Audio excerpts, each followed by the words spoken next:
اس کہانی کے شروع میں ہم ایک اسٹریٹ شیف گاؤ کو دیکھتے ہیں۔ وہ لذیذ کھانے بنایا کرتا تھا اور اس کا ایک چھوٹا سا ریسٹورنٹ تھا جس میں وہ دل لگا کر کام کرتا تھا، اور وہ کھانا کھانے اور بنانے دونوں سے ہی بہت پیار کرتا تھا۔ لیکن گاؤ کا پاسٹ کچھ اچھا نہیں گزرا۔ اس کے فادر نے اسے صرف اس لیے چھوڑ دیا تھا کیونکہ وہ اپنے فادر کا پروفیشن یعنی کہ شیف نہیں بن پا رہا تھا، اور اسے بچپن میں اپنے فادر سے ہمیشہ ڈانٹ پڑتی رہتی تھی کیونکہ وہ اچھے نوڈلز نہیں بناتا تھا۔ لیکن گاؤ نے یہ چیز اپنے بچپن میں ہی سوچ لی تھی کہ وہ ہر چیز خریدے گا جو اسے بچپن میں میسر نہ ہو سکی۔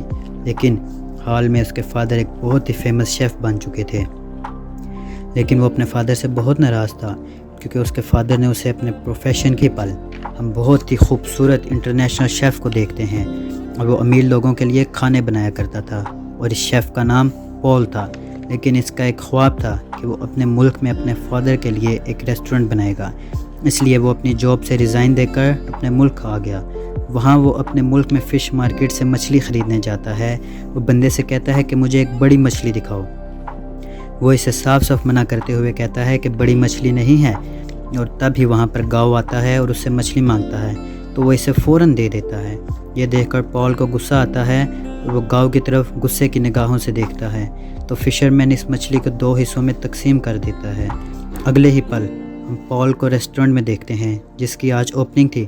یہ ریسٹورنٹ بہت ہی خوبصورت اور ایڈوانس ہوتا ہے، اور مزے کی بات تو یہ کہ یہ ریسٹورنٹ گاؤ کے ریسٹورنٹ کے بالکل سامنے کھلا ہوتا ہے، اور گاؤ اور اس کے دوست اب گھبرانے لگتے ہیں کیونکہ اس کے تمام کسٹمرز پال کی طرف جا رہے ہوتے ہیں۔ یہ دیکھتے ہوئے گاؤ اپنے ریسٹورنٹ میں ڈسکاؤنٹ آفر لگا دیتا ہے۔ یہ دیکھ کر تمام کسٹمرز گاؤ کی طرف واپس آ جاتے ہیں۔ اس طرح ان دونوں کے ساتھیوں میں لڑائی ہونے ہی والی تھی کہ عین موقع پر گاؤ اور پال آ جاتے ہیں۔ یہ دونوں ایک دوسرے کو دیکھ کر فوراً ہی پہچان جاتے ہیں۔ اب ان کے ساتھی یہ ڈیسائیڈ کرتے ہیں کہ ان دونوں میں ایک فوڈ کمپٹیشن رکھا جائے گا۔ ان دونوں کے سامنے فوراً ایک بڑی مچھلی پیش کر دی جاتی ہے جس پر ان دونوں کو اپنی کارکردگی دکھانی ہوتی ہے۔ پال بہت ہی خوبصورتی سے اس مچھلی کے تمام کانٹے نکال دیتا ہے اور مچھلی کو گاؤ کی طرف پھینکتا ہے۔ گاؤ اس مچھلی کو اپنے انداز میں کاٹتا ہے اور اس کا گوشت اس کی سکن سے بالکل الگ کر دیتا ہے۔ لوگ یہ دیکھ کر ان دونوں کی بہت تعریف کرتے ہیں۔ وہاں پر انٹرنیشنل فوڈ کمپٹیشن کے چیئرمین بھی ہوتے ہیں۔ وہ ان دونوں کو اس کمپٹیشن میں حصہ لینے کو کہتے ہیں۔ دونوں نے ایک دوسرے کو نیچا تو دکھانا ہی پال ایک انٹرویو کے دوران کہتا ہے کہ میں نے فرانس سے ایڈوانس کوکنگ سیکھی ہے، اور میں یہ دیکھ کر بہت حیران ہوں کہ چائنا میں لوگ آج ہی اسی پرانے طریقے سے کھانے کو بناتے ہیں۔ اب ظاہر سی بات ہے کہ وہ یہ بات گاؤ کو بول رہا ہوتا ہے، اور یہ سن کر گاؤ اور اس کے دوستوں کو بہت غصہ آتا ہے۔ اسی نیوز میں ہمیں پتہ چلتا ہے کہ پہلے ان دونوں کا آپس میں کمپٹیشن ہوگا، اور جو اس کو جیتے گا اس کو انعام اور پھر بڑے شیف سے ملنے کا موقع بھی ملے گا۔ بعد پال کی دوست گاؤ اور اس کی دوست کو اپنے ریسٹورنٹ میں کھانا کھانے کی دعوت دیتی ہے۔ ان کو کھانے بھی وہی دوست سرو کرتی ہے۔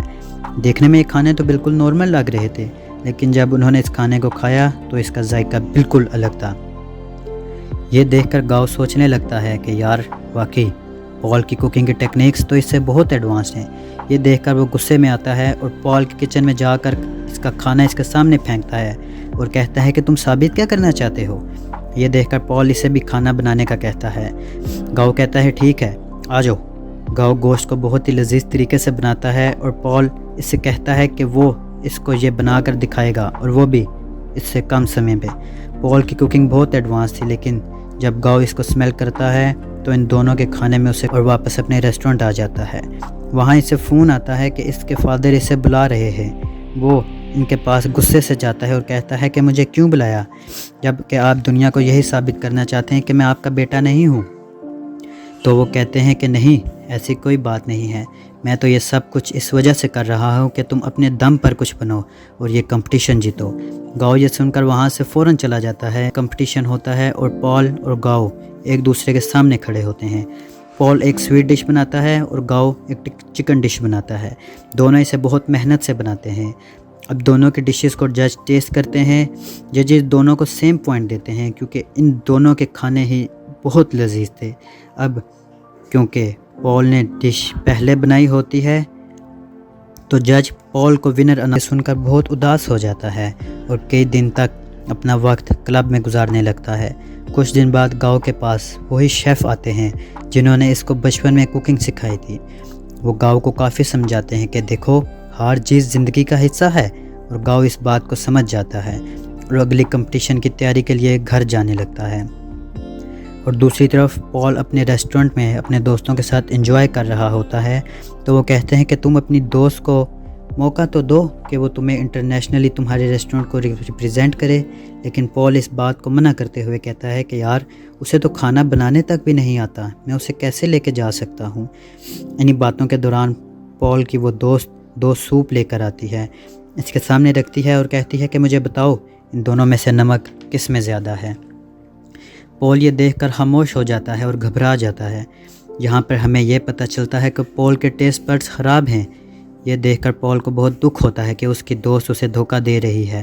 اس کی دوست اس سے کہنے لگتی ہے کہ تمہیں کیا لگا میں تم سے پیار کرتی ہوں؟ میں تو صرف تمہیں استعمال کر رہی تھی تاکہ میں انٹرنیشنل کمپٹیشن تک جا سکوں، اور وہ پال کو بلیک میل کرنے لگتی ہے۔ پال بہت ہی اداس ہوتا ہے اور ریسٹورنٹ سے باہر آ کر ڈرنک کرنے لگتا ہے۔ تبھی گاؤ پال کو دیکھ لیتا ہے اور کہتا ہے کہ یار تم تو جیت گئے ہو، پھر اتنے اداس کیوں بیٹھے ہو؟ پال کہتا ہے وہ چھوڑو، ادھر بیٹھو، اور وہ سامنے لگی تصویر دیکھ رہے ہو؟ میں ان کی طرح بننا چاہتا ہوں۔ یہ کوئی اور نہیں بلکہ گاؤ کے فادر ہی تھے۔ تو گاؤ پال کو بتا ہی دیتا ہے کہ یہ میرے فادر ہیں اور یہ بہت برے انسان ہیں۔ پھر وہ پال کو اپنے بچپن کی سٹوری بتاتا ہے کہ کس طرح وہ اسے چھوڑ کر چلے گئے تھے۔ یہ سن کر پال کہتا ہے کہ یار چھوڑو، مذاق مت کرو یار۔ پھر دونوں اپنا غصہ اتارنے کے لیے بوٹلز گاؤ کے ڈیڈ کی تصویر پر پھینکنے لگتے ہیں، اور اس طرح ان دونوں کی دوستی گہری ہو جاتی ہے۔ پال جب گاؤ کے ساتھ اپنے ریسٹورنٹ جاتا ہے تو دیکھتا ہے کہ اس کے ساتھی اس ریسٹورنٹ کو بیچ رہے ہیں۔ یہ دیکھ کر پال غصے میں آ جاتا ہے اور کہتا ہے کہ تم لوگ کیا کر رہے ہو؟ تو وہ کہتے ہیں کہ تمہیں یہ بتاؤ کہ انٹرنیشنل کمپٹیشن میں اپنے ساتھ کس کو لے کر جاؤ گے، کیونکہ پارٹنر تو مسٹ ہے۔ یہ دیکھ کر پال گاؤ کی طرف اشارہ کرتے ہوئے کہتا ہے کہ میں اسے لے کر جاؤں گا، اور لوگ یہ دیکھ کر بہت جیلس ہو جاتے ہیں۔ یہ دیکھ کر پال اپنے دوست کو مارتا ہے اور سب کو اپنے ریسٹورنٹ سے بھگا دیتا ہے۔ اب دونوں پال اور گاؤ کمپٹیشن کی تیاری کرنے لگتے ہیں، اور دونوں میں یہ فیصلہ ہوتا ہے کہ پال گاؤ کو اپنی ایڈوانس کوکنگ سکھائے گا اور گاؤ پال کو اپنے پرانے طریقے سکھائے گا۔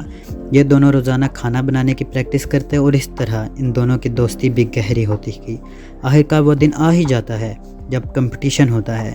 یہ دونوں اپنی دی ہوئی ڈش بہت اچھے سے بناتے ہیں، ججز کو یہ ڈش بہت پسند آتی ہے، اور اس طرح یہ لوگ پہلا راؤنڈ جیت جاتے ہیں۔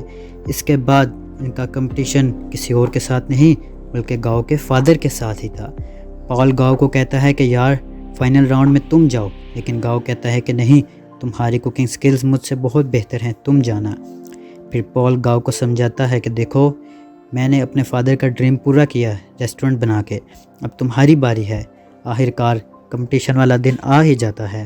ماسٹر شیف یعنی گاؤ کے فادر اپنی ڈش بنانا شروع کر دیتے ہیں، لیکن گاؤ اپنے بچپن کی یادوں میں کھو جاتا ہے۔